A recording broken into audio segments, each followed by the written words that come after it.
हमने पहले कथाओं में कहा, आप लोगों ने स्मरण में रखा होगा, 12 महीने शंकर जी को 1 लोटा जल चढ़ाओ, पर सावन के महीने में शंकर जी को जम जम के बोलो जरा 2 लोटा जल चढ़ाओ। शिव जी को 2 लोटा जल।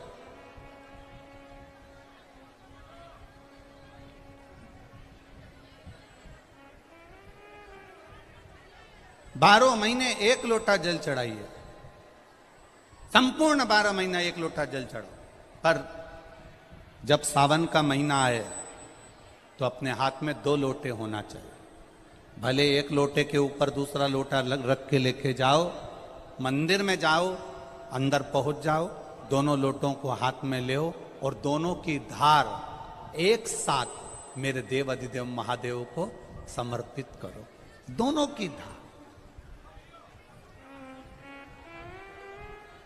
अब ध्यान देना थोड़ा सा, इस पुष्कर की ब्रह्मा शिव महापुराण की कथा का स्मरण करिएगा, थोड़ा सा ध्यान दीजिएगा।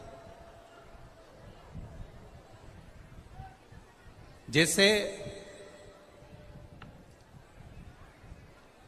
ये शिवलिंग है, ये जलाधारी है, ये यहां से जल नीचे जा रहा है। जलाधारी का जो मुख होता है वो उत्तर की ओर हो जाता है, ठीक है, समझिएगा जरा। अब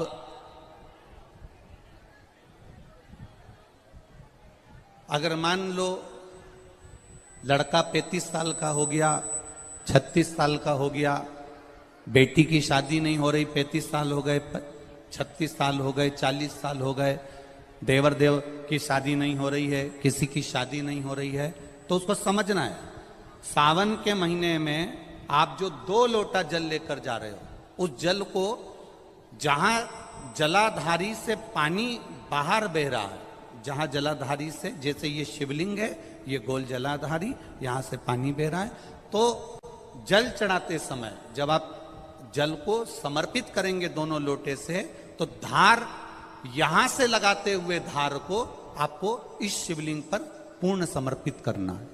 कहां से चालू करेंगे? ये जलाधारी जो बनी हुई है अशोक सुंदरी का स्थान, किसके स्थान से?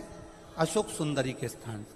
अगर लड़के की शादी, लड़की की शादी ना हो रही हो, 35 साल, 40 साल, 42 साल के हो गए, विवाह का कोई योगी नहीं बन रहा, 28 साल, 30 साल हो गए, बहुत प्रयास कर लिए, तो एक सावन के महीने का नियम, 2 लोटे जल लेकर देवाधिदेव महादेव के सामने जाइए।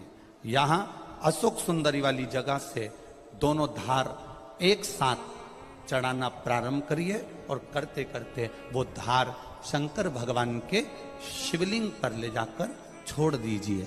ये सावन के महीने के अगर आपने मात्र 7 दिन भी लगातार अगर ये धार आपने चढ़ा ली है, तो देव अधिदेव महादेव की कृपा से 3-4 महीने में सूचना आपको प्राप्त हो ही जाती है।